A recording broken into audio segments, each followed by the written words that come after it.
இப்போது நாம் கர்த்தருடைய வார்த்தைக்கு நேராய் கடந்து போவோம். கர்த்தர் சபைகளிலே சபைக்குள் இருக்கிறவர்கள் எல்லாரும் பரலோகத்துக்கு போவார்களா என்று கேட்டால் 100% என்ன செய்ய முடியாது? கேரண்டி கொடுக்க முடியாது. ஏன்னா வெளிப்படுத்தல் எழுதின விசேஷத்தை பொறுத்தவரை 7 சபைகளுக்கும் கர்த்தர் சொல்லும் போது ஜெயம் கொள்ளுகிறவன் எவனோ, ஜெயம் கொள்ளுகிறவன் எவனோ, ஜெயம் கொள்ளுகிறவன் எவனோ என்று என்ன செய்தார்?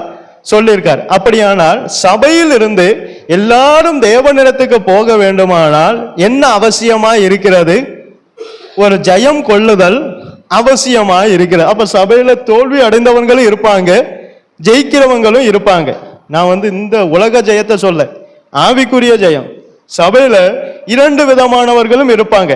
ஆனா ஜெயம் கொள்ளுகிறவன் எவனோ, ஜெயம் கொள்ளுகிறவனுக்கு தான் கர்த்தர் பிரதிபலனை வச்சிருக்கார். அப்ப நாம எல்லாரும் என்ன செய்யணும்? ஜெயம் கொள்ளணும், ஜெயம் பெறணும். நாம் எல்லாரும் என்ன செய்யணும்? ஜெயம் பெறணும். அந்த ஜெயம் பெறுவதற்கு என்ன அவசியம், அதை என்னெல்லாம் நம்ம எப்படி கவனமா காத்து கொள்ள வேண்டும் என்பதை தான் நாம இன்னைக்கு என்ன செய்ய போறோம்? பார்க்க போறோம். வாசிங்க மத்தேயு எழுதின சுவிசேஷம்,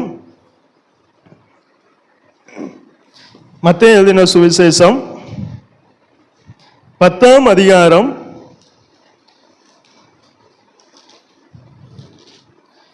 16வது வசனத்தை வாசிங்க. ஆடுகளை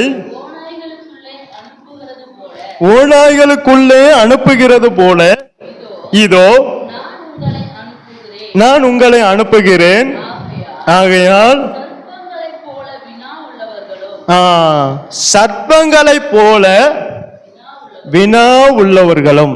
நல்ல கவனிங்க, ஜெயம் பெற வேண்டுமானால் முதலாவது நமக்கு வேண்டியது சர்ப்பங்களை போல வினா உள்ளவர்களாய் இருக்க வேண்டும். வினாவுனா கவனம் உள்ளவர்களாய் இருக்க வேண்டும். நீங்க இங்க ஒரு பாம்பு போகுது, அந்த பாம்பு பாம்புன்னு சொல்லுங்க, அது எப்படி இருக்கும்? லேசா சத்தனால அப்படி எப்படி இருக்கும்? கவனமா இருக்கும். இதே போலதான் ஒரு தேவனுடைய பிள்ளைகளை ஆடுகளை போல அனுப்பிட்டு அந்த ஆடுகளுக்குள்ள சில குவாலிஃபிகேஷன் வேணும் என்று சொல்லி, ஆடுகளே நீங்கள் போகிற இடம் ஓநாய்கள் நிறைந்த கூட்டம். அந்த ஓநாய்கள் நிறைந்த கூட்டத்தில் நீங்க எப்படி இருக்கணும்? சர்ப்பங்களை போல கவனம் உள்ளவர்களாய் இருக்க வேண்டும்.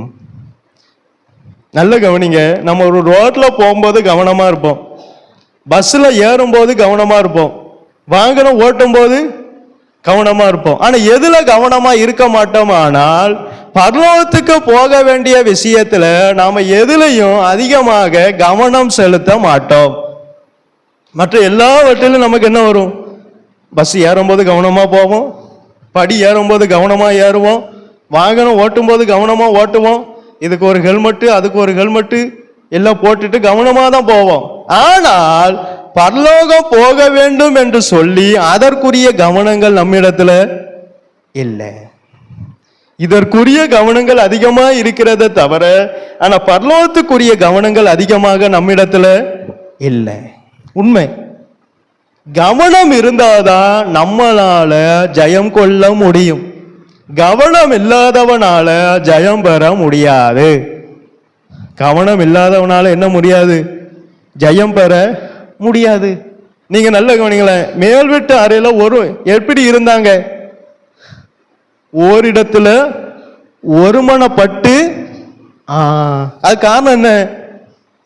கவனம் செதறிச்சுன்னா மேலேந்து வருகிற வரவு வராது. அப்ப அங்கேருந்தே வருவதற்கு ஒரு மனம் தேவையா இருக்க, கவனம் தேவையா இருக்க. நாம இங்கேருந்து பரலோகம் போகணும்னா எவ்வளவு கவனம் வேணும்? ஏசு நீங்க சும்மா உட்காருங்கன்னா சொன்னார். 120 பேர் சும்மா சேர்ல உட்கார்ந்துங்க, நான் உங்களை நிரப்புவேன் அப்படின்னா சொன்னார். இல்ல, ஒருமனப்பட்டு இருங்க. எங்கே 2 3 பேர் ஒருமனப்பட்டு கூடி இருக்கிறார்களோ அங்கே நான். அப்ப கவனம் இல்லாத இடத்துல தேவன் இருக்க மாட்டார். யார் யாருக்கு கவனம் இருக்கோ அவங்க கூட தான் தேவன் இருப்பார். நீங்க ஒரு வசனத்தை வாசிங்களா, 2 நாளாகமம் 33ஆம் அதிகாரம் 1ஆம் வசனம் முதல் 6ஆம் வசனம் வர, இல்ல அதுக்கு முந்தி வெளிப்படுத்த எழுதின விசேஷம் 21ஆம் அதிகாரம் 7ஆம் வசனத்தை வாசிங்க. அதுக்கு முந்தி ஜெயம் கொள்ளுகிறவன் எல்லாவற்றையும் சுதந்தரித்துக் கொள்ளுவான். நல்ல கவனிங்க, சபைகள்ல ஜெயம் பெற்றவனுடைய பேரெல்லாம் எங்க வருதுன்னா புதிய வானம் புதிய பூமிங்கிற அந்த லிஸ்டுக்குள்ள வருது. அங்க ஜெயம் கொள்ளுகிறவன் எவனோ, ஜெயம் கொள்ளுகிறவன் எவனோன்னு சொல்லிட்டு இங்க என்ன சொல்றார்? ஜெயம் கொள்ளுகிறவன். அங்க ஜெயம் கொண்டவன் எல்லாம் எல்லாவற்றையும் என்ன செய்வான்? சுதந்தரித்துக் கொள்ளுவான். நான் அவன் தேவனாய் இருப்பேன், அவன் என்னுடைய குமாரனாய் இருப்பான். அப்ப நாம் அவருக்கு குமாரனாய் இருந்து அவர் நம்முடைய தேவனாய் இருக்க வேண்டுமானால் நமக்கு என்ன குவாலிபிகேஷன் வேணும்? ஜெயம் கொள்ள வேண்டும். ஜெயம் பெற்ற ஒரு குவாலிபிகேஷன் இருந்தால்தான் அவர் நமக்கு தேவனாய் இருப்பார், நாம் அவருக்கு குமாரனாய் இருப்போம். எங்க? புதிய வானம் புதிய பூமியில அவர் நமக்கு தேவனாய் இருந்து நாம் அவருடைய குமாரனாய் இருக்க வேண்டுமானால் நாம் ஜெயம் பெற வேண்டும். ஜெயம் பெறாமல் தேவன் நம்முடைய தேவன் என்று சொல்ல மாட்டார். ஜெயம் பெறாமல் இவன் என்னுடைய குமாரன் என்று சொல்ல மாட்டார். நாம் ஜெயம் பெற்றாதான் நான் இவனுடைய தேவன் என்று சொல்லுவார். எபிரேயர் 11ஆம் அதிகாரத்துல ஆபிரகாமின் தேவன் என்று சொல்லுவதற்கும் ஈசாக்கின் தேவன் என்று சொல்லுவதற்கும் யாக்கோபின் தேவன் என்று சொல்லுகிறதற்கும் இயேசு என்ன செய்யல? வெட்கப்படவில்லை. வாசிங்க அந்த வசனத்தை, எபிரேயர் 11ஆம் அதிகாரம்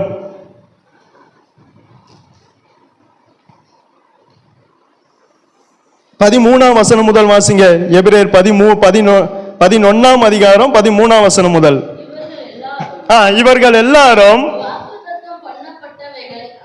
வாக்குத்தத்தம் பண்ணப்பட்டவைகளை அடையாமல் தூரத்திலே அவைகளை கண்டு நம்பி அணைத்து கொண்டு பூமியின் மேல் தங்களை எங்க எங்க பூமியின் மேல தங்களை அந்நியரும் நாம என்ன சொல்லுவோம்? சின்ன ஒரு வீடு கிடைச்சிட்டால். ஆனா இவங்க என்ன சொன்னாங்க? நாங்க இந்த பூமியின் மேல நாங்கள் அந்நியரும் பரதேசிகளும் என்று அறிக்கையிட்டு விசுவாசத்தோடு மரித்தார்கள். இப்படி அறிக்கை இடுகிறவர்கள்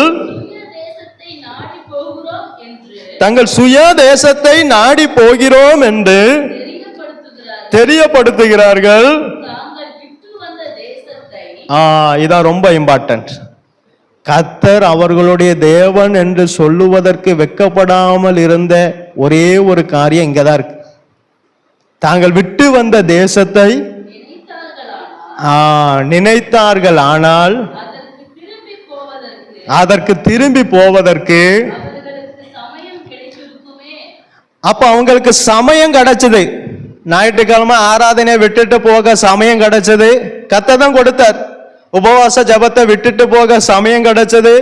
ஸ்டடிக்கு வராம போக சமயம் கிடைச்சது. எந்த கூட்டத்தையும் விடாம மாத்தி மாத்தி போக என்ன இருந்தது? சமயம் கர்த்தர் கொடுத்தார். ஆனா அந்த சமயத்தை அவங்க பயன்படுத்தல, கவனமாக இருந்தார்கள். அந்த வசனத்தை நீங்க ஆழமா படிச்சு பார்த்தா தெரியும். தாங்கள் விட்டு வந்த தேசத்தை அவங்க நினைக்காம திரும்பி போவதற்கு சமயம் கர்த்தர் கொடுத்தோ அவங்க என்ன செய்யலையா? திரும்பி போல. நமக்குன்னு ஒரு வாய்ப்பு கிடைக்கட்டும். இப்ப கர்த்தரே சொல்றார், நீ ஞாயிற்றுக்கிழமை சர்ச்சைக்கு வராத, நீ என்ன செய்? அந்த ஆஸ்பத்திரியில் போய் அவனை பாரு, வேலைக்கு போ அப்படின்னு ஒரு சமயம் கொடுக்காருன்னு வைங்க. நாம் என்ன செய்வோம்? ஐயோ இவங்களுக்கு சமயம் கிடைச்சது, திரும்பி போவதற்கு சமயம் கிடைச்சது, அதை நினைப்பதற்கு சமயம் கிடைச்சது. ஆனா அந்த சமயத்தை பயன்படுத்தி சுய தேசத்தை அவங்க விட்டு போகல, ஆராதனைய விட்டு போகல, உபவாச ஜபத்தை விட்டு போகல. சமயம் கிடைச்சது, சமயம் கர்த்தர் கொடுத்தது, சமயத்தை கர்த்தர் தான் கொடுத்தார். ஆனா அவங்க விட்டு போனாங்களா?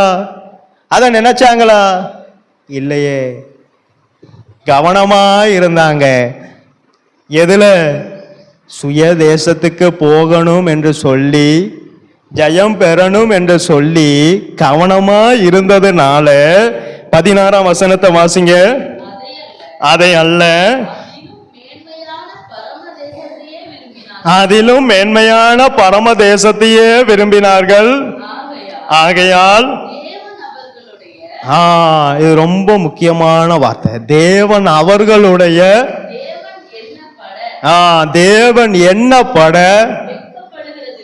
அவர் தைரியமா சொல்றார், நான் இவனுடைய தேவன், நான் ஆபிரகாமுடைய தேவன், நான் ஈசாக்குடைய தேவன், நான் யாக்கோபுடைய தேவன் சொல்ல காரணம் என்ன? அவங்கெல்லாம் யாரு? அவங்கெல்லாம் யாரு? ஜெயம் பெற்றவங்க, தன்னுடைய இந்த உலக யாத்திரையில கவனமா இருந்தவங்க. நம்ம எல்லாம் படி ஏறும்போது கவனமா இருப்போம், பஸ்ல போகும்போது கவனமா இருப்போம், வாகனத்துல போகும்போது இருக்குமா. ஆனா பரலோகத்துக்கு போகணுங்கிற கவனம் அதிகமா இருக்கணும், அனுதினமும் இருக்கணும். எங்க போகணும்னு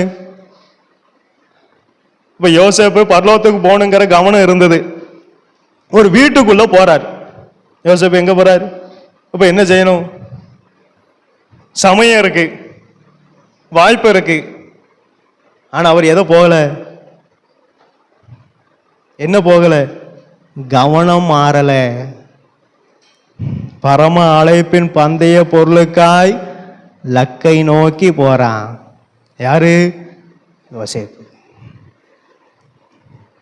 கவனம் போகல. நமக்கு இந்த உலகத்துல கவனம் இருக்கணும், அது வேணும். ஆனா அதை விட மேலானது எந்த கவனம்? பரலோகத்துக்கு போகணுமேங்கிற கவனம் அதிகமா இருக்கணும். அதனால யோசிச்சு சொன்ன, நான் உங்களை ஆடுகளை போல இந்த உலகத்துக்கு அனுப்புதேன், உங்களை ரட்சித்தேன். ஆனா இந்த உலகத்துல நீங்க எப்படி இருக்கணும்? ஏன்னா உள்ள இருக்கிறதெல்லாம் என்னது? அனுப்பின இடம் ஆடுகளுக்குள்ளையா? அனுப்பின இடம் ஆடுகளுக்குள்ளையா? ஓனாய் ஆட்டை பீறி கிச்சிரும். ஆடு பலவீனம் உள்ளது. ஆடு என்னது? ஆனா அந்த பலவீனம் உள்ளது கூட தான் கர்த்தர் இருப்பார். நீங்க பாருங்க, நம்ம பலவீனம் உள்ளவனெல்லாம் அசட்டை பண்ணுவோம். ஆனா பலவீனம் உள்ள ஆடு கூட தான் யார் இருக்கா? நானே ஆடுகளுக்கு நல்ல அது கூட தான் கர்த்தர் இருக்காராம். இந்த பலன் இருக்கு பலன் இருக்குன்னு சொன்னவெல்லாம் என்ன செஞ்சிருவாரு? உன் பலனை கோழியத்தை அப்படிதான் சொன்னான். 40 நாள் தான் நின்றுச்சு அவன் பலன். சோழி முடிஞ்சது. 41ஆம் நாள் ஆளையே காணும். ஆனா தாவீது இன்னும் இருந்தார், கடைசி வரைக்கும் இருந்தார். நம்ம பலத்துல ஒண்ணுமே இல்லை. என்னை அல்லாமல் உங்களால் ஒன்றும் செய்ய இயலாது. திரும்பவும் இந்த கையெல்லாம் அசைறது காரணம் என்ன? அந்த கை அங்க இருக்க போய். உண்மை, எனக்கெல்லாம் இன்னைக்கு தான் அந்த வெளிப்பாடு கிடைச்சது. இந்த கை அசைய காரணம் அந்த கை அங்க இருக்க போய். இந்த கை இங்க மயக்க பிடிக்கணும், அந்த கை அங்க இருக்க போய். இல்லைன்னு இந்த கை ஆடாது, இந்த கை அசையாது. இந்த கை ஒரு விதைய விதைக்குன்னா அந்த கை அங்க இருக்கு. அதனாலதான் இந்த கை அந்த விதைய விதைக்கி இவ்வளவு பெரிய ஆளா இருக்கு அந்த அன்புக்குள்ள.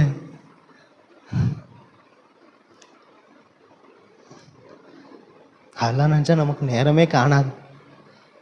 அவருடைய அன்பின் ஆழம் ரொம்ப.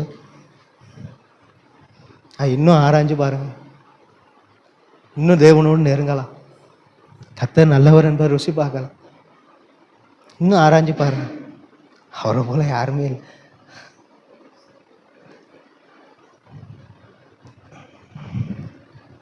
அப்ப சமயம் கிடைத்த போதும் தங்கள் விட்டு வந்த தேசத்தை திரும்பி பார்க்க நினைப்பு இருந்த போதும் கவனம் மாறல. எதுல? நாங்க ஜெயம் பெறணுமேங்கிற கவனம் மாறல. ஆவிக்குரிய ஜீவியத்துல ஜெயம் பெற்று பரலோகம் போகணும் என்று யாராவது நினைச்சீங்கனானால் கவனம் மாறக்கூடாது. கவனம் ரொம்ப முக்கியம். நம்ம பிள்ளைகளுக்கு சொல்லிக் கொடுப்போமா? எப்படி இப்ப நடந்து போகுது கீழே நின்று எப்படி போ, கவனதமா தான் போயேன்.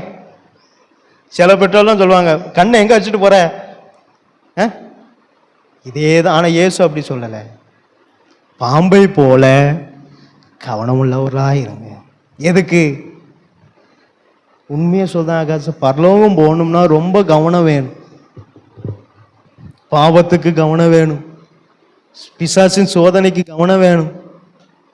கவனம் இல்லாம நம்மளால பரலோகம் போய்க்கிடவே முடியாது. ஏன்னா நமக்கு ஏன் கவனம் வேணும் தெரியுமா? நம்ம மேல ஒருத்தன் கவனம் வச்சிருக்கான். யாரு? நம்ம ஆளு. யாரு?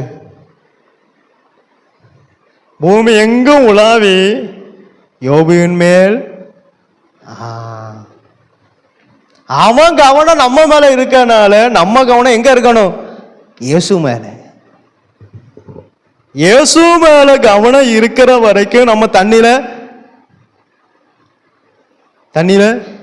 ஏன்னா நம்ம மேல எவன் கவனம் இருக்கணும்? யார் கவனம் இருக்கு? இப்ப ஆகாஷ் மேல யார் கவனம் இருக்கு? நான் ஏன் அப்படி இருப்பா இப்படி இருப்பான்னு சொல்ல காரணம் என்ன?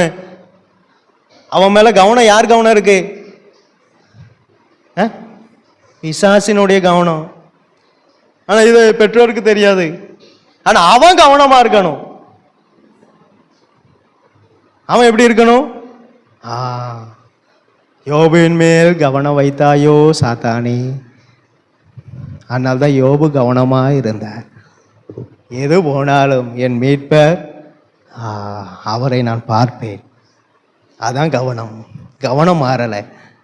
சொத்து போட்டும், வீடு போட்டும், நிலம் போட்டும், பிள்ளைகள் போட்டும், கழுத போகட்டும், ஒட்டகம் போகட்டும், ஆனா ஏன் கவனம் மாறாது. சாத்தானுடைய மிகப்பெரிய டார்கெட் உங்க கவனத்தை இயேசுட்டேந்து என்ன செய்யணும்? எடுக்கணும். ஆனா எல்லாம் போச்சு. ஆனா கண்ணு இயேசுவை விட்டு எங்கேயும் போல. எல்லாம் போச்சு. ஒரு நிமிஷத்துல 10 பிள்ளைகளும் போச்சு. ஆனா கவனம் இயேசுவை விட்டு. அதான் ரொம்ப முக்கியம். கவனம் வேணும். கவனம் இருந்தாதான் ஜெயம் பெற முடியும்.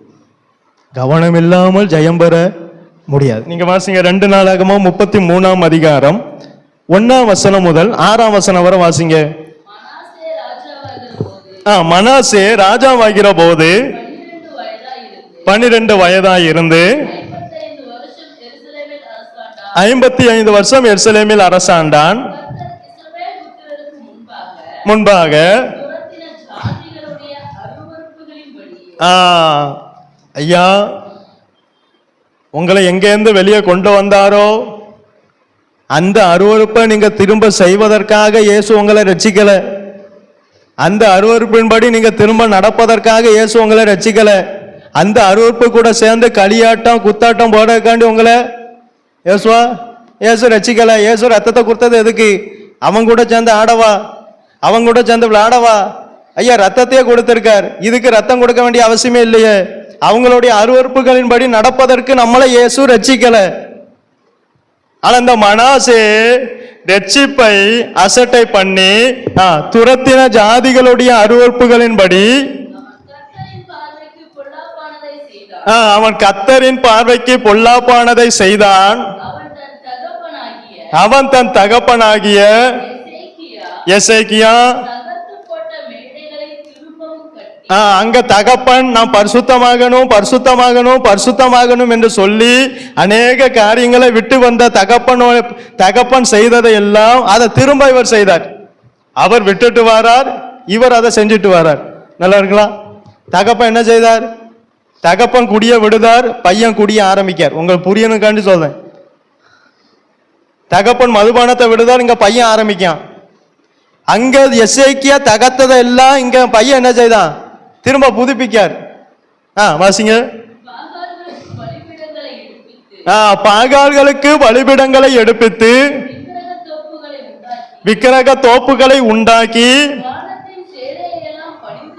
நல்லா பாருங்க, சாத்தானுக்கு எவ்வளவு தூரம் செய்தான். கர்த்தருக்கு ஒருத்தனாவது இப்படி செஞ்சிருக்கோமா? நீங்க நல்லா பாருங்களேன்.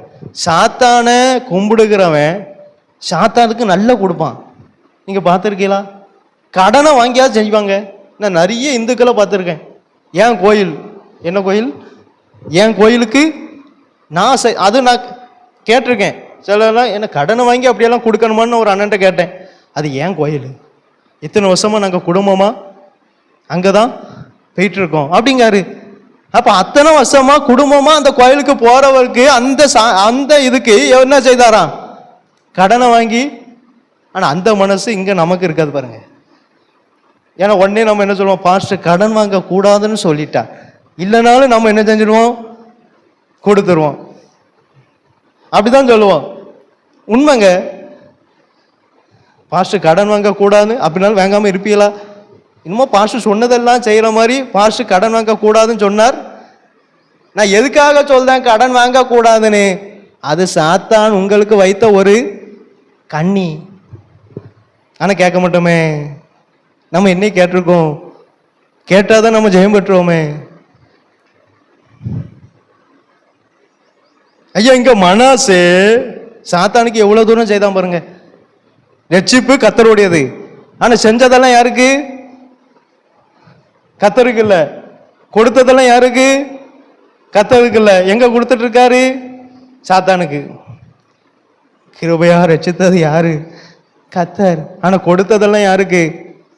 தொடர்ந்து வாசிங்க.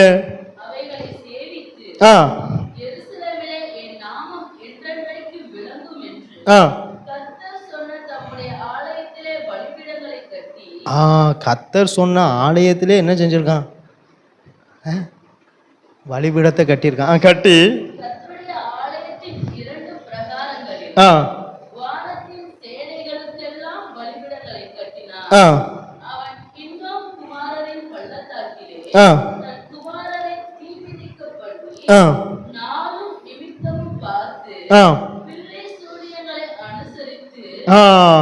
நாலு நிமித்தம் எல்லாம் பார்த்து பில்லிய சூனியத்தை எல்லாம் அனுசரிச்சு. ஆனா பேர் என்னது? கிறிஸ்தவன். ஆனா செய்யறதெல்லாம் கர்த்தரின் பார்வைக்கு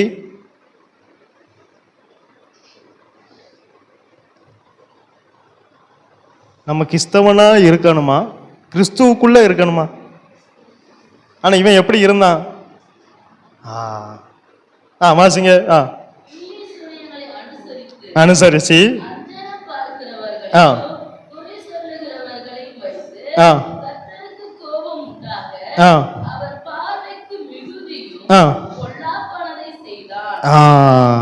இப்போ 11ஆம் வசனத்தை வாசிங்க.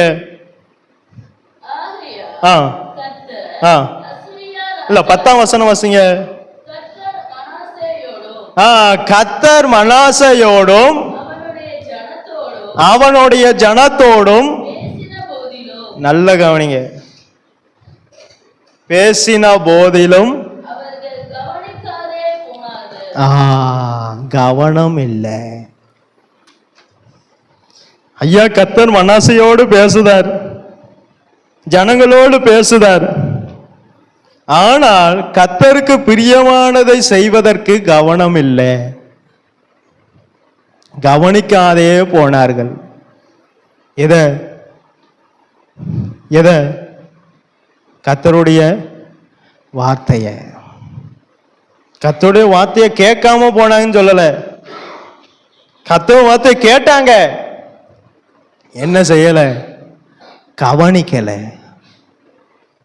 என்ன செய்யல? கவனிக்கல. கவனம் ரொம்ப முக்கியம். கர்த்தருடைய வார்த்தையை கேட்பதில் கவனம் இல்லை, கர்த்தருடைய வார்த்தையை கேட்டு அதன்படி செய்வதில் ரொம்ப கவனம் வேணும். நீங்க யோபு 21ஆம் அதிகாரம் 2ஆம் வசனத்தை வாசிங்க. யோபு 21ஆம் அதிகாரம் 2ஆம் வசனம் வாசிங்க. யோபு சொல்றார், என் வசனத்தை கவனமாய் கேளுங்கள்.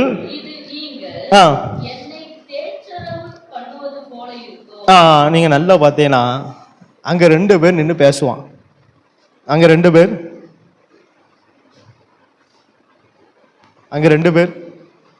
நின்று பேசுவான். இவன் எங்க இருப்பான்? இவன் எங்க இருப்பான்? இங்க நிற்பான். ஆனா இவன் கவனம் எங்க இருக்கும்? ஒண்ணு என்ன தெரியுமா? அவன் என்ன பேசுதான், கவனம் எங்க இருக்கும்? அவன் பேசுனா என்ன? அப்ப அவன் சாப்பிட்டா நீ சாப்பிடுவியா? இல்லையே. அவன் பேசுதான், அவன் முதல்ல என்ன பேசுதான், கவனம் எங்க இருக்கும்? அவன் எதையோ பத்தி பேசிட்டு இருப்பான். இவன் கவனம் என்ன தெரியுமா செய்யும்? என்ன பத்தி தான் பேசுதானோ? யாரை பத்தி? இவன் எங்க இருப்பான்? இது எதுக்கு இந்த கவனம்? அப்ப இவன் எங்க பரலாம் போக? ஐயா, வசனத்தை கேட்டதும் மறந்துச்சு. இப்படி இருந்தா மறக்குமா மறக்காதா? கண்டிப்பா மறக்கும். அங்க 2 பேர் பேசிட்டு இருப்பான். 2 கவனம் தான். ஒன்னு என்ன பேசுதான், இன்னொன்னு யாரை பத்தி பேசுதான். இவன் இப்படி இருக்கிற வரைக்கும் பரலோகம் போவே மாட்டான். எங்க 2 பேர் கர்த்தருக்கு பயந்து பேசினா அதை கர்த்தர் கேட்பார். நீ கேட்டு என்ன செய்ய போற? கர்த்தருக்கு பயப்பட பயம் இருந்து அவன் 2 பேர் பேசிட்டு இருந்தோம்னா கர்த்தர் அதை கவனித்து, நீ கவனித்து கேட்டு அங்க உன் வேலை என்னது? கவனித்து கேட்கிற வேலையா? நீ வசனத்தை கேட்கணும். வசனம் கேட்கறதுல கவனம் இல்லை. அடுத்தவனை பத்தி கேட்கறனா ரொம்ப கவனமா என்ன செய்வோம்? அப்படியாக்கா தெரியாத, அது பெண்கள்ல மிஞ்சவே முடியாது. அப்படியாக்கா தெரியாதா? தெரிஞ்சா என்ன செய்ய போறாங்க? ஒன்னும் செய்ய போறாங்க. அப்ப அங்க இப்படி கேட்டுட்டு இருப்பாங்கல்ல, இன்னைக்கு உங்க பாஸ்டர் என்ன பிரசங்கம் பண்ணாரு?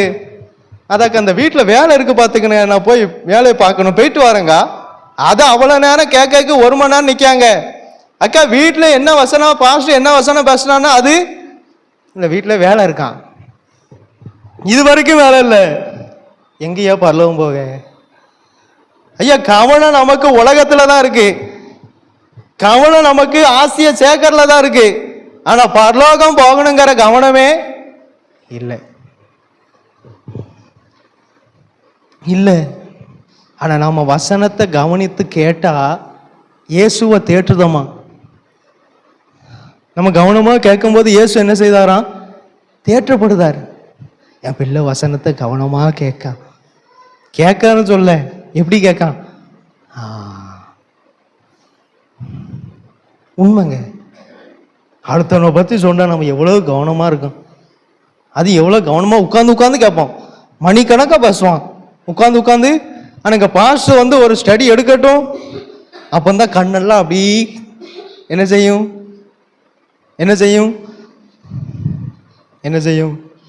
அப்பந்தான் சொக்கும். அவன் அடுத்தவனை பத்தி பேசிட்டு இருப்பான். அதை கேட்டுட்டு இருக்கும்போது கண்ணு சொக்குமா யோசுவா? இருக்காது. ஆனா இதுக்கு மட்டும் எப்படி வந்துடும்? பாஸ்டர் தூக்கம் வருது, நிறுத்துங்க. அவங்க அடுத்தவனை பத்தி குறை சொல்லிட்டு இருப்பான். அதை கேட்க நமக்கு காது இனிமையா இருக்கும். ஆனா இதை கேட்டா எப்படி இருக்கு? தூக்கம் வருது. காரணம் கவனமா கேட்கல. எப்படி கேட்கணுமா? மனாசையோடும் ஜனத்தோடும் கர்த்தர் பேசின போதிலும் அவர்கள் அதை கவனியாமல் போனார்கள். கவனியாமல் போனதுனால எங்க போனார் மனாசே? 2 சங்கிலியை கட்டி எங்க போயிட்டார்? கர்த்தருடைய வார்த்தையை கவனிப்பதிலும் பரலோக ராஜ்யத்துக்கு போவதிலும் நமக்கு மிக மிக அவசியமானது என்னது? கவனம். அப்போ ஒண்ணு ஜெயம் பெற வேண்டுமானால் கவனம் மிக மிக மிக தேவை. இந்த கவனமா இருந்து எதை விடாம இருக்கணும். அதை வாசிங்க. ரோமர் 8ஆம் அதிகாரம் 37ஆம் வசனத்தை வாசிங்க. ரோமர் 8:37. இவை எல்லாவற்றிலேயும் நாம் நம்மில் அன்பு கூறுகிறவராலே. அப்ப நம்மை ஜெயம் பெற வைப்பது என்னது? தேவனுடைய அன்பு. தேவ அன்பு ஒருவனுக்குள்ள இல்லாத வரைக்கும் அவனுக்குள்ள கவனங்கள் வராது. தேவனுடைய ராஜ்யத்துக்கு போகணுங்கிற எண்ணம் வராது. தேவனுடைய ராஜ்யத்துக்கு போகணுங்கிற எண்ணம் வர வேண்டுமானால் தேவ அன்பு அவனுக்குள்ள கண்டிப்பா இருக்கணும். தேவ அன்பு அவனை விட்டு பிரிவதிலும் தேவ அன்பை விட்டு இவன் பிரிவதிலும் பிரியாமல் இருப்பதிலும் கவனம் வேணும். ஜெயம் வரணும்னா கவனம் வேணும். கவனம் எதுல வேணும்? தேவ அன்பு. தேவ அன்புனால பவுல் என்ன செஞ்சிருக்கார்? கட்டப்பட்டிருக்கார். இந்த அன்பை விட்டு நம்மளை பிரிக்காததுலயும் கவனம் வேணும். இந்த அன்பு நம்மளை விட்டு பிரியாமல் இருப்பதிலையும் ரெண்டும் வேணும். அதான் சொல்லுவார் எபேசு, நீ ஆதியில் இருந்த அன்பை. அன்பு போனோன ஜெபம் போயிற்று, அன்பு போனோன வேத வாசிப்பு போயிற்று, அன்பு போனோன வைராக்கியம் போயிற்று, எல்லாமே போச்சு. அன்பு போன எல்லாமே போயிரு. உண்மை. எல்லாம் குறைய காரணம் என்ன? தேவ அன்பு குறைஞ்சிட்டு. தேவ அன்பு குறைஞ்சா கண்டிப்பா ஜபம் குறையும்.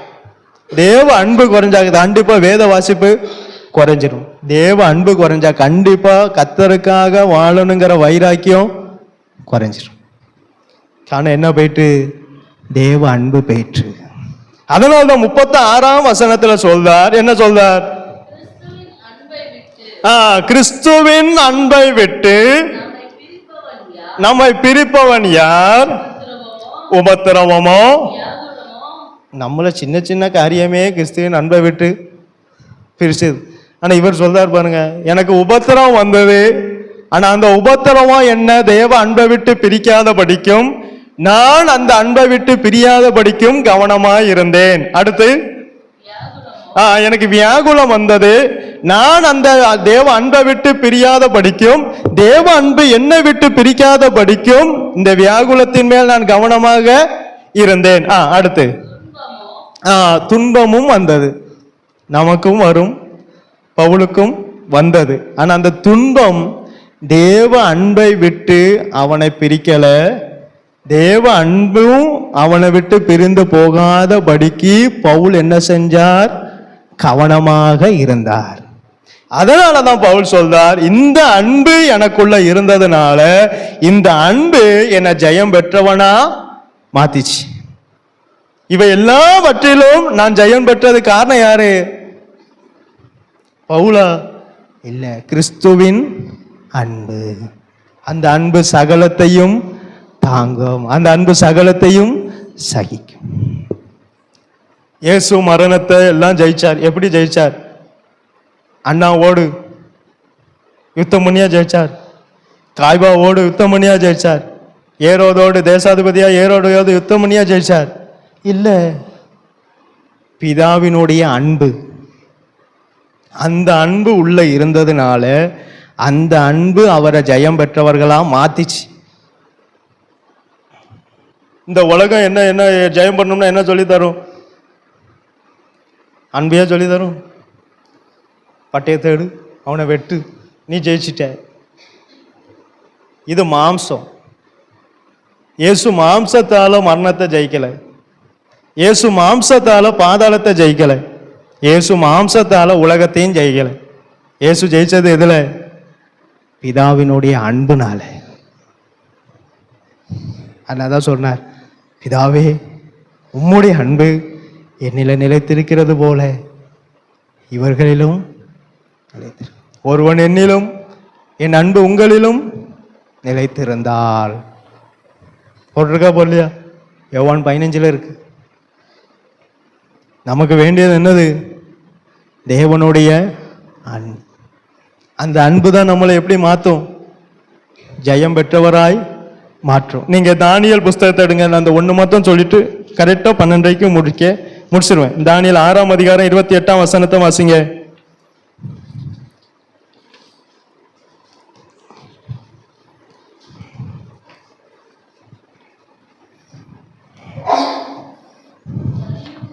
வாசிங்க.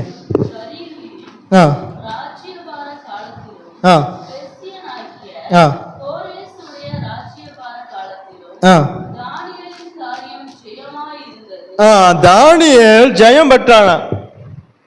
தானியேல் என்ன செஞ்சான்? எப்படி? அவன்கிட்ட வாள் கிடையாது, அவன்கிட்ட பட்டயம் கிடையாது, அவன்கிட்ட வீரம் கிடையாது, அவன்கிட்ட திறமை கிடையாது. ஆனா எப்படி ஜெயம் பெற்றான்?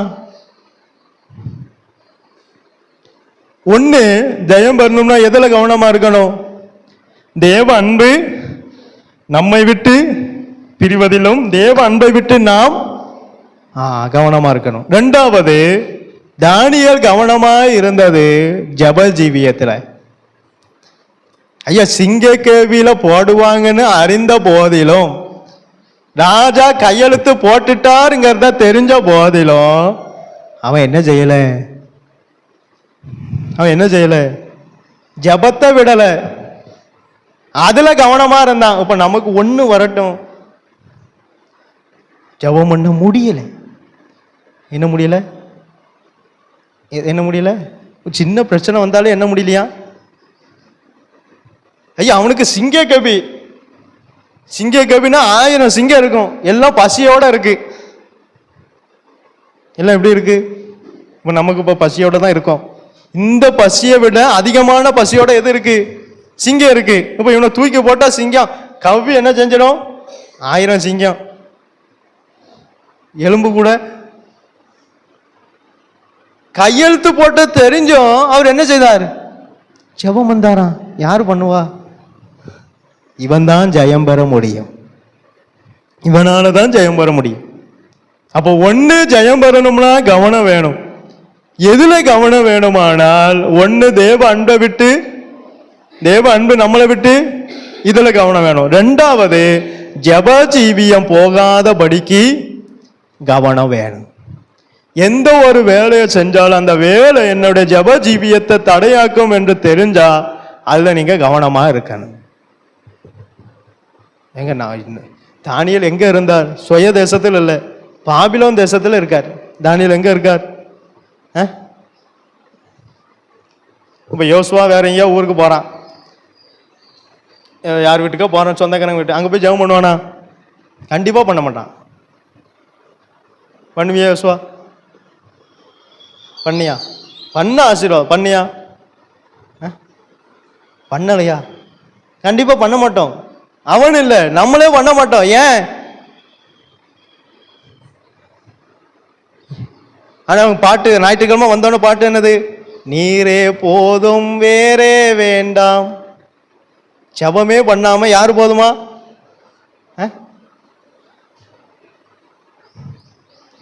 ஐயா தானியேல் வேற தேசத்துல இருந்தாலும் தன் தேவன மேல கவனம் இருந்தது, ஜெப ஜீவியத்துல கவனம் இருந்தது, வேத வாசிப்புல கவனம் இருந்தது. நம்ம என்ன சொல்வோம்? அவரு நம்மளை விட பிஸியான வேலையில இருக்காரு. தானியேல் பிஸியான வேலை, அவர் கொடுத்த வேலை, தானியேல் கொடுத்த வேலை எப்படி? பிஸியான வேலை. ஆனா அவர் என்ன விடலையா? நாம என்ன சொல்லுவோம்? தானியேலை விட நான் ரொம்ப பிஸியா இருக்கேன் பாஸ்டர், அதனால என்னால ஜெபம் பண்ண முடியல பாஸ்டர். ஜெபம் பண்ண எதுக்காக சொல்லுறது? நீங்க ஜெயம் பண்ணணும்னா நீங்க தான் ஜெபம் பண்ணணும். கவனம் முதலாவது ஜெப ஜீவியத்திலும் இருக்கணும். எதுல? எதுல? ஜெப ஜீவியம். ஜெப ஜீவியத்துல கண்டிப்பா கவனம் வேணும். இல்ல பாஸ்டர் அதுக்காக நான் ஜெபத்தை விட்டேன், இதுக்காக ஜெபத்தை விட்டேன்.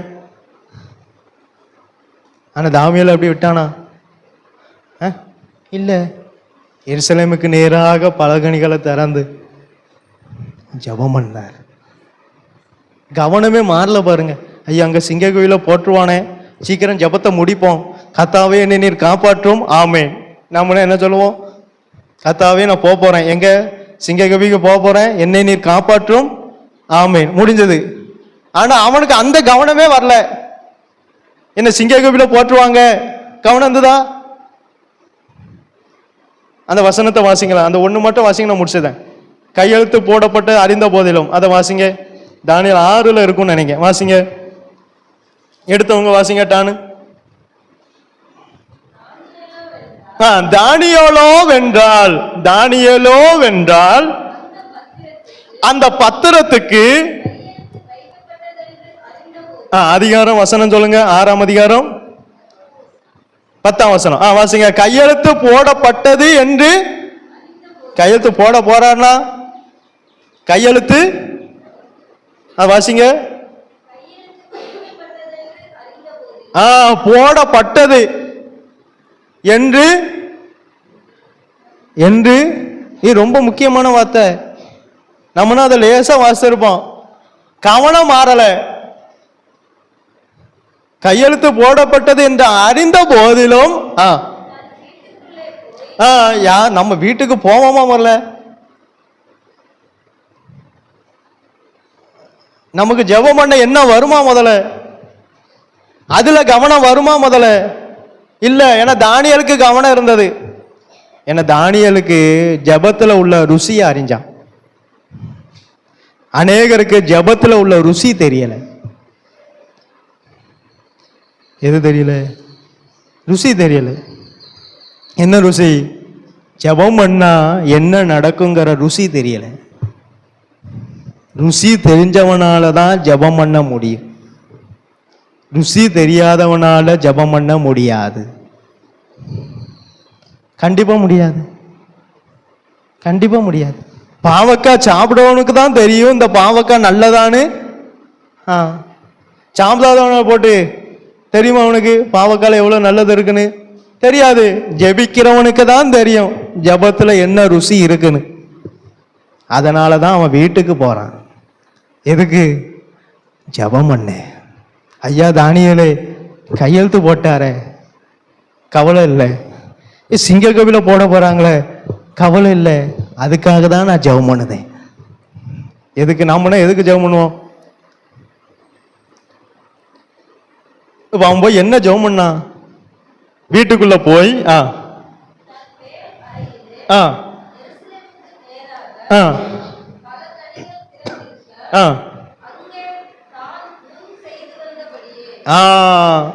தான் முன் செய்து வந்தது என்னது?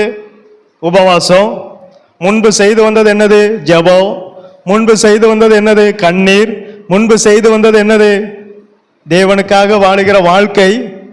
இதை எதையுமே தானியேல் விடலை, நம்ம விட்டுட்டோம். முன்னாடி நல்லா செய்வோம், என்ன செஞ்சிருப்போம்? நல்ல ஜெபம் பண்ணியிருப்போம். முன் செய்து வந்தபடியே, அது ரொம்ப முக்கியம். ஒவ்வொரு வார்த்தையிலும் அதிக அர்த்தம் இருக்கு. முன் செய்து வந்தபடியே ஜெபம் பண்ணா, முன் செய்து வந்தபடியே உபவாசம் இருந்தான், முன் செய்து வந்தபடியே கர்த்தருக்கு கொடுத்தான், முன் செய்து வந்தபடியே ஆராதனைக்கு போனான், முன் செய்து வந்தபடியே தேவனுக்காக வாழ்ந்தான்.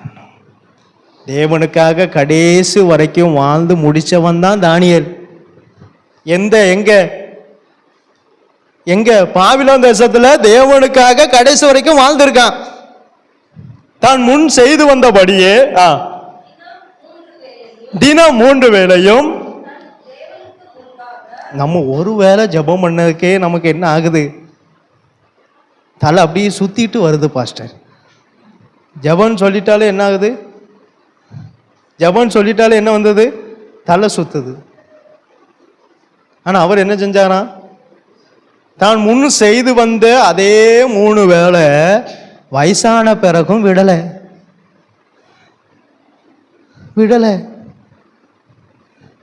அப்ப அவள் எவ்வளவு கவனமா இருந்திருக்காரு. நீங்க இப்படிப்பட்டவங்கிட்ட எல்லாம் பாருங்களேன், ஒரு சாக்கு போக்கும் வந்திருக்காது. நான் படிச்ச வரைக்கும் நான் பார்த்தது, நான் வாஸ்து பார்த்தேன். ஏதாவது ஒரு சாக்கு போக்கு தானியேல் எங்கேயாவது சொல்தானா அப்படின்னு பார்த்தா ஒன்றும் சொல்லலை. ஐயா கையெழுத்து போட்டாச்சு, பரவாயில்ல. சிங்க கவில போடுவாங்க, பரவாயில்ல. கவனம் எல்லாம் எங்க? ஜெபம். ஜெபமே ஜெயம்.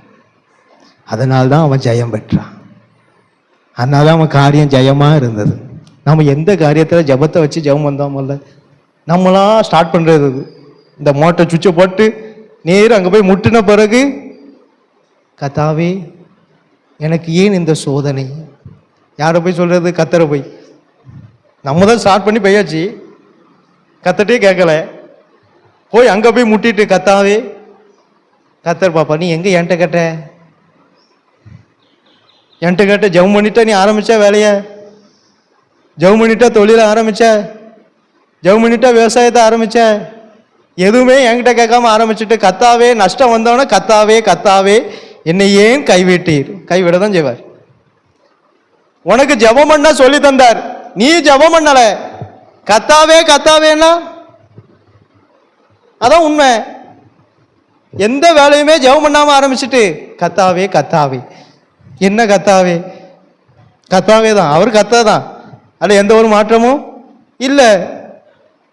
நான் அனுபவப்பட்டனா தான் இதெல்லாம் சொல்றேன். நம்ம எதுவுமே ஜெபம் பண்ணி ஆரம்பிக்க மாட்டோம். அங்க போய் முட்டின பிறகு கர்த்தாவே இனிமேல் இரக்கமா இரு. அப்பந்தான் நமக்கு நல்ல ஜெபம் வரும் பாருங்க. இதை முதலே செய்ய வேண்டியதானே? கர்த்தாவே நான் அந்த வேலையை ஆரம்பிக்க போறேன், எனக்கு இரக்கம் செய்யுங்க, இதை நன்மையா முடிச்சு தாங்க. அது ஜெபம் பண்ணுவோமா? வராது. ஏன்னா வராது, கண்டிப்பா வராது. அன்னத்தை கிளம்புற வீடு கட்டுமா ஜெபம் பண்ணி ஆரம்பிக்க, நல்லது, அது நல்லது. அந்த பழக்கம் கண்டிப்பா இருக்கணும். அந்த பழக்கம் கண்டிப்பா இருக்கணும். இப்ப சாப்பாடு பரமாதுக்கு முன்னாடி ஏன் ஜெபம் பண்ணோம்? சாப்பாட்டில் என்னங்க இருக்குது? நம்மளாம் என்ன நினைப்போம்? சாப்பாடும் ஜெபம் பண்ணுமா? இல்லை, என்ன இருக்குது? ஜெபம் பண்ணி செய்யுங்க, அது செமிக்கும். ஜெபம் பண்ணி சாப்பிடுங்க. யாரெல்லாம் ஜெபம் பண்ணி சாப்பிடுவீங்க? கையை தூங்க. எங்கே பாஸ்டர், இருக்கிற பசியில் தட்டில் என்ன வைக்காங்கன்னே தெரியாது. என்ன செய்கிறது? பிரியாணியா ரசமானு தெரியாது, அந்த ரசத்தில் உப்பு இருக்கான்னு தெரியாது, ரசத்தில் உரப்பு இருக்கான்னு தெரியாது. என்ன செஞ்சுறது? சாப்பிட்றது. கடைசியில் அதில் உப்பே இல்லையே, அப்படியா? தெரியாத. இதான் ஜபத்தில் உள்ள ருசி தெரியலை. ஏதோ கடமைக்காண்டி ஜெபம் பண்ணுமா? அப்படியா? கர்த்தாவே ஸ்தோத்திரம், என்னை ஆசீர்வதியும், எந்திரிச்சிடுறது. இது ருசி தெரியாது, இதனுடைய வேல்யூ தெரியாது. ஆனால் இருந்து சோறை வச்சு அந்த சாப்பாடை சாப்பிட்டு மென்று சாப்பிடுகிறவனுக்கு தான் என்ன தெரியும்? அதில் உப்பு இருக்கா, உவர்ப்பு இருக்கா, இது டேஸ்டாக இருக்கா என்பது உட்கார்ந்து ஜெபிக்கிறவனுக்கு தான் அந்த ருசி தெரியும். நமக்கு ஏன் அந்த ஜபத்தினுடைய ருசி தெரியலன்னு தெரியுமா? நம்ம ஜெபம் பண்ணுறது 10 நிமிஷம்.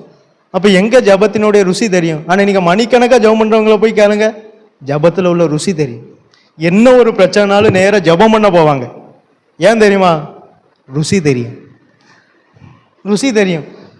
அப்ப கவனம் முதலாவது தேவ அன்பு நம்மை விட்டு பிரிக்காதபடிக்கு அதுலயும் இருக்கிறோம். ரெண்டாவது ஜெப ஜீவியம் நம்மை விட்டு போகாதபடிக்கு கவனமா இருக்கணும். இந்த ரெண்டும் தான் நமக்கு ஜெயத்தை தரும். இன்னும் நிறைய இருக்கு நேரம், இன்னும் 2 தான் நமக்கு என்ன தரும்? ஜெயத்தை தரும். கண்களை மூடுவோம். நல்ல பிதாவே, உம்மை துதிக்கிறோம் கர்த்தாவே. எதற்குமே தகுதி இல்லாத எங்களை உம்முடைய சன்னதியை கூட்டி சேர்த்த தயவுக்காய் உம்மை ஸ்தோத்திரம் அப்பா. கர்த்தாவே, ஆடுகளை போல எங்களை கர்த்தாவே உணவுகளுக்குள்ளே அனுப்பி அப்பா எங்களுக்கு கவனத்தை தந்திருக்கிறீர் கர்த்தாவே. நாங்கள் கவனமாய் நடக்க கர்த்தாவே எங்களுடைய ஆவிக்குரிய ஜீவியத்தை காத்துக்கொள்ள எங்களுக்கு கிருபை தாரும் அப்பா. உம்முடைய அன்பை விட்டு எங்களை பிரிக்காத படிக்கும், உம்முடைய அன்பு எங்களை விட்டு பிரியாத படிக்கும். அதிலே நாங்கள் கவனமாய் இருந்து கர்த்தாவே ஜபஜீவியம் எங்களை விட்டு போகாத படிக்கும், ஜபஜீவியத்தை விட்டு நாங்கள் விலகாத படிக்கும். நாங்கள் அதிலே கவனமாய் இருக்க கர்த்தாவே, நீங்கள் பாம்பை போல வினா உள்ளவர்களாய் இருங்கள் என்று சொன்னீரே அப்பா.